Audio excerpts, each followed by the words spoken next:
Gerald? Nasa ER pa rin po siya. Ang daming dugo po nawala sa kanya, kaya lumala yung lagay niya.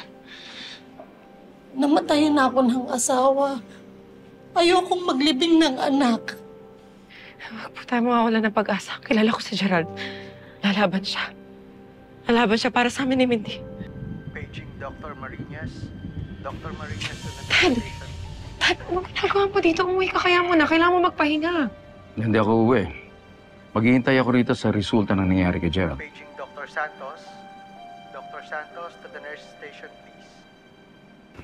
And yet, nung nagkasala siya, ang tagal bago ko siya napatawad.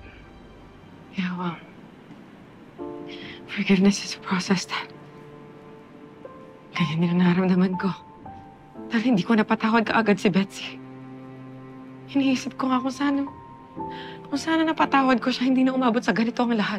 If only it was just more forgiving. Tayo. Ba't ganito mga tao lang tayo? Nasasaktan, nagagalit, lumalaban para sa mga mahal natin. Well, not the right thing to do. Tama ka. Hindi na kailangan para magsisiyan pa. Ang importante, bibigyan natin ng importansya ang mga taong buhay pa habang kasama natin sila dito. Dok. Dok, kumusta ang lagay ng anak ko? Makakahinga na tayo ng maluwag. He is out of danger. Stable na ang lagay niya. Diyos ko, salamat po. Ilang beses na nalagay sa panganib ang kuya mo. Diyos ko, sana naman huli na to. Gusto ko na lang mabuhay ng maayos. Tahimik kasama kayong mga anak ko. Sabi ko naman sa'yo, Nay, eh. Wala nang pasanta ni Kuya.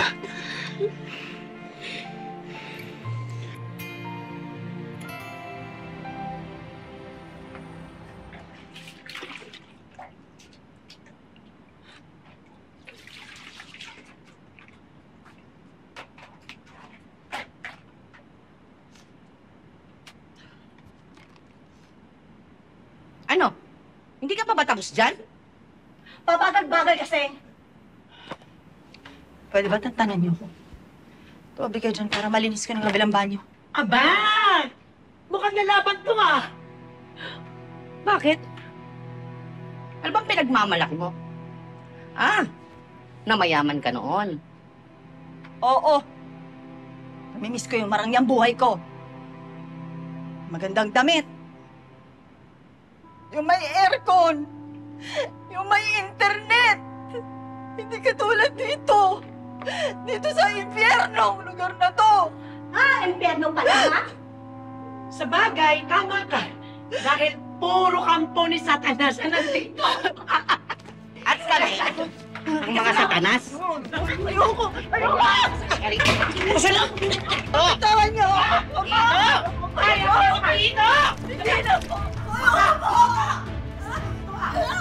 Bagay sa'yo! Bagay yan sa kayaman! Kami ang mga satanas dito. Naupat ka nga sa'yo! Yan! Diba? Sa'yo! Bagay yan sa mga kayaman na kahalan ko! Sige pa! Nakakano ka? Tama na! Hindi! Hoy, tama na yan!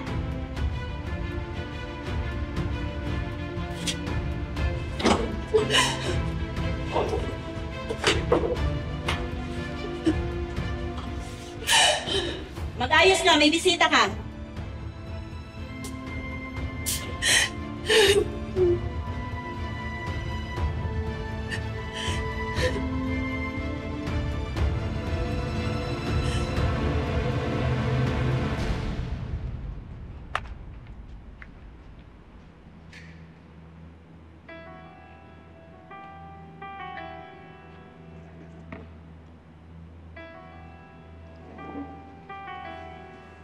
Nagulat naman ako.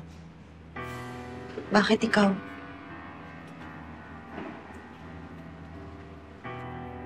Para ipaalam sa'yo, bilang ina sa ina, sinaktan mo ang anak ko.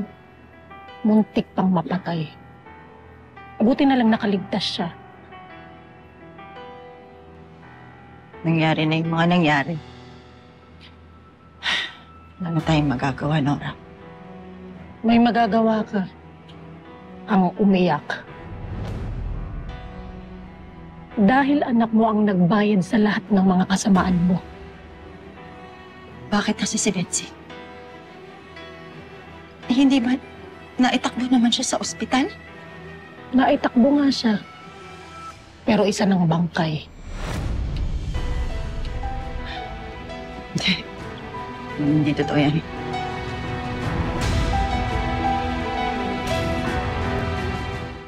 Kilala ko ang anak ko. Lalaban yun. Hindi niya iiwanan ang anak niya. Hindi niya ako iiwan.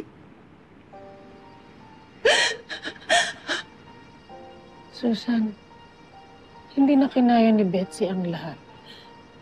At yan ang dahilan kung bakit ako nandito. Para makita kong magluksa ka bilang ina. Yan ay kung minahal mo nga si Betsy. O ginamit mo lang talaga siya para sa mga pangarap mo. Masama akong ina. Masama akong tao.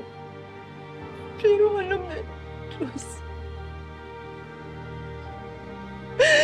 Mahal ko si Betsy. Mahal na mahal ko ang anak ko, Nora. Hindi mo lang niya ako pinigyan ng pagkakataon makausap siya.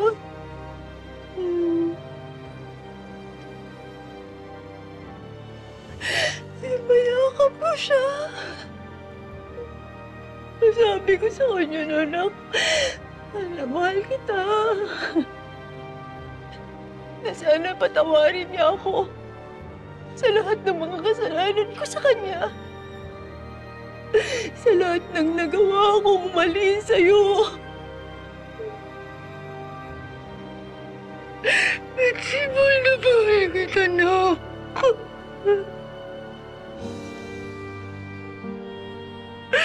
Nora, mahal na mahal ko si Betsy. Masakit. Pero yan ang kabayaran sa lahat ng mga ginawa ninyo. At walang ibang may kasalanan kung hindi ikaw, Susan. Ikaw ang nagtulak kay Betsy para maging masama. Ikaw ang dahilan kung bakit namatay ang anak mo.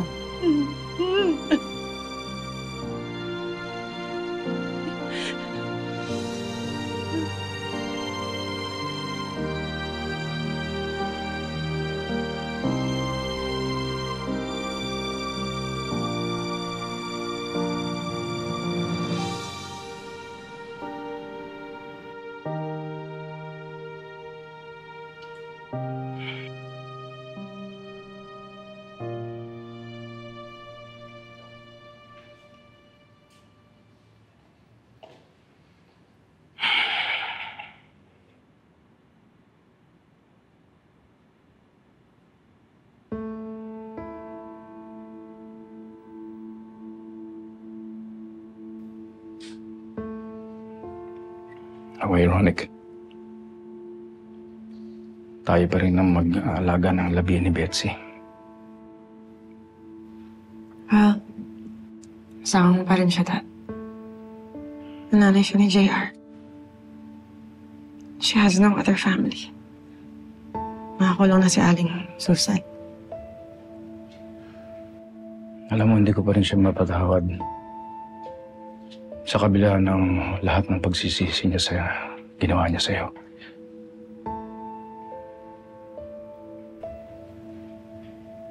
It's okay.